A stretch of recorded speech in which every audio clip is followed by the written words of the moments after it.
el desarrollo de la enfermedad en una persona que estaba, lo pude ver, hablé varias veces con él, en una situación de absoluta normalidad y de pronto la enfermedad empezó a notarse claramente en su aspecto físico y en muchos otros aspectos. Entonces se ha creado una fundación y hoy estamos en contacto con Agustina Bugnard. Ella es directora ejecutiva de esta fundación llamada Esteban Bullrich.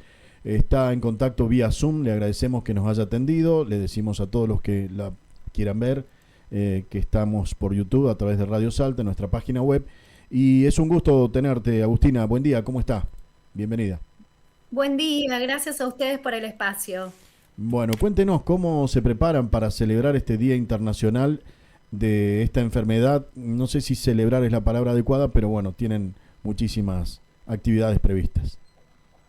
Exacto, nosotros tomamos todo el mes de junio como el mes de la ELA, donde vamos generando distintas actividades, en realidad de nuestros programas que desarrollamos durante todo el año, pero que reforzamos para concientizar y difundir. ¿Y cuáles son las que deberíamos tener presente como para ponernos en tema?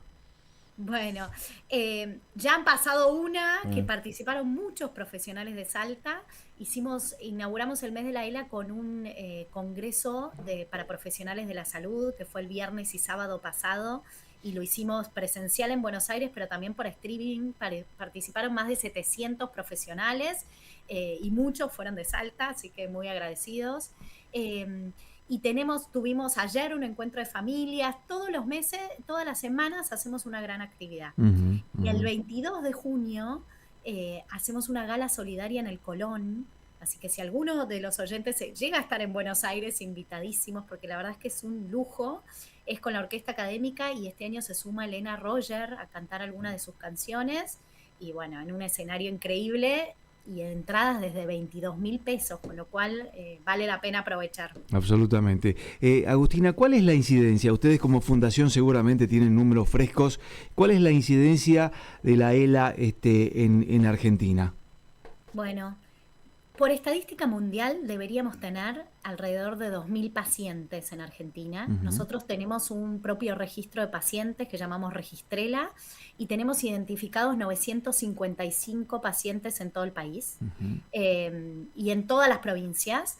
Y para nosotros esto es clave para llegar a ellas, ver cómo las podemos ayudar y demás. ujú. Eso es un registro que nos deja por debajo del promedio mundial, entonces.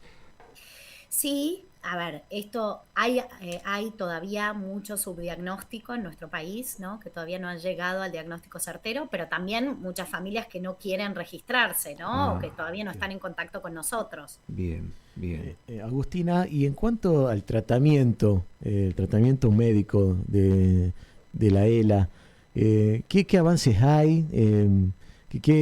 O sea, ¿hay alguna novedad, digamos, si es que finalmente, obviamente, lo ideal sería que se pueda tratar y, no sé, o detener o, bueno, ni hablar curar, pero ¿en qué estado de avance estamos en la parte científica, médica sobre la ELA? Bueno, hay esperanzas. Todavía no tenemos cura para esta enfermedad. Ah. Esteban dice, la cura existe, solo hace falta investigarla, ¿no? Hay que promover mucho la investigación. Pero hoy tenemos aprobados en Argentina dos medicaciones que enlentecen el progreso de la enfermedad, pero hay esperanzas, hay investigaciones en curso afuera donde están yendo por las terapias génicas, ¿no? Detectar algunos genes que están afectando a la enfermedad y para ese tipo de la que tiene ese gen afectado, han descubierto una medicación que logra detener bastante el progreso de la enfermedad, así que Ujú. es un gran paso. Y hay otra para otro gen, también en fase 3 avanzando por esa vía y que viene muy bien. Entonces, hay esperanzas por ese camino también. Es importante Y señalar esto. Agustina, y en el caso de Argentina, en estos 1.000 casos, casi 1.000 casos detectados por la Fundación, ¿se puede hablar de alguna discriminación por región o por edad que sea más puntual? Bueno, la mayor incidencia, el pico de incidencia es en edades entre 55 y 75 años. Así que sí, nosotros tenemos identificados igual pacientes menores a 30 años también. Esto es muy variado, pero el grueso está en ese rango de edad. Y después tenemos distribuidos los pacientes en todo el país, ¿no? Ahí estaba abriendo, en Salta tenemos a 12 familias identificadas, pero en todas las provincias tenemos detectados casos. Que obviamente hay una mayor concentración en Buenos Aires y Ciudad de Buenos Aires, un poco por la densidad poblacional, sin dudas, pero también porque es donde más se llega al diagnóstico certero, ¿no? Por eso para nosotros es clave nuestro programa de formación, donde vamos todos los meses a distintas provincias para formar a equipos profesionales, a estudiantes avanzados, ¿no? En alianza con las universidades. En Salta hemos estado mucho, con la UNSA, con la UCASAL. Sí, seguro. Agustina, hay un tema, digamos, que me resulta clave en esta charla, y como decía Phil hace un rato, él tuvo la oportunidad de conocerlo personalmente al senador en aquel momento, Esteban Bullrich, y creo que los argentinos fuimos la mayoría testigos de cómo fue el deterioro, algo que lamentamos, sobre todo por la calidad humana de Esteban. ¿Cómo comenzó ese proceso? ¿Cómo se empezó a detectar el problema? ¿Y cómo puede hacer la gente para empezar a detectar un problema como la ELA? Totalmente, para que todos estén atentos. Hay, como para ser clara, dos grandes tipos de la ELA. Esteban tuvo uno, que es la ELA vulvar, que es que comienza con síntomas en vías superiores. Entonces, con dificultades en el habla, no sé si se acuerdan que en el Senado se le patinaban las palabras, se trababa su lengua, bueno, una disartria, y con problemas en la deglución, ¿no? Ese fue el caso de Esteban.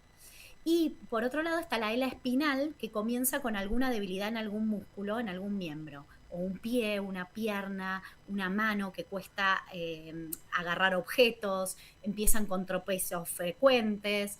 Entonces, las dos van avanzando. Lamentablemente es una enfermedad neurodegenerativa que afecta a las neuronas motoras y va causando una parálisis progresiva de todos los músculos del cuerpo. Pero tiene estos dos grandes inicios. Entonces hay que estar atentos porque los pacientes van a un fonoaudiólogo o van a un traumatólogo y es muy difícil sospechar de esta enfermedad y llegar al diagnóstico certero. Agustina, usted hace un ratito habló sobre una luz de esperanza con respecto a una medicación. Preguntarle, ¿qué tipo de medicación son utilizadas con estos cuadros? Y en función de esto, ¿cómo es la realidad en cuanto a cobertura de obras sociales? Bueno, en nuestro país tenemos la ley de discapacidad y la ley de enfermedades poco frecuentes, con lo cual todos los pacientes deberían tener todo cubierto, ¿no? Y hoy hay dos medicaciones que logran enlentecer el progreso de la enfermedad y a lo que los pacientes suelen acceder, pero esto es cierto, requiere de un montón de trámites, burocracias y los tiempos, esta enfermedad no espera, ¿no? Eso y requieren de un montón de equipamiento, ¿no? Primero andadores, después sillas de rueda, después silla de rueda postural. Entonces, bueno, nada, lo importante es trabajar en equipo. Nosotros tenemos una persona abocada a ayudarlos a hacer todos los trámites que tienen que hacer para poder acceder, desde sacar el CUD hasta, ¿no?, hacer estos pedidos si tienen cobertura. Si no tienen cobertura, nosotros tenemos un banco de equipamiento que vamos brindando en comodato a las familias. Bueno, vamos tratando de ayudarlos en todo el camino para que a nadie le falte lo que necesitan. Agustina, muchas gracias por esta comunicación. Antes de la despedida, me gustaría que nos digas cuál es la página, cuál es la manera de comunicarse con la Fundación, en caso de que hay gente que tenga no solo alguna duda sobre la enfermedad, sino ganas de ayudar o ganas de participar de estas actividades en este mes. Bueno, nos buscan como Fundación Esteban Bullrich en las redes, en Instagram, en LinkedIn, Fundación Esteban Bullrich. Y nuestra página web es www.fundacionestebanbullrich.org, de organización. Así que ahí nos encuentran, van a ver el botón del Registrela que les decía, el registro de pacientes. Si conocen pacientes, acérquenlos allí. Y va a haber también un botón para donar a aquellos que quieran colaborar para que lleguemos a más familias en todo el país. Bueno, gracias por la tarea y por la comunicación. Muy amable, Agustina. Muchas gracias a ustedes por sumarse a este mes de la ELA y ayudarnos a difundir.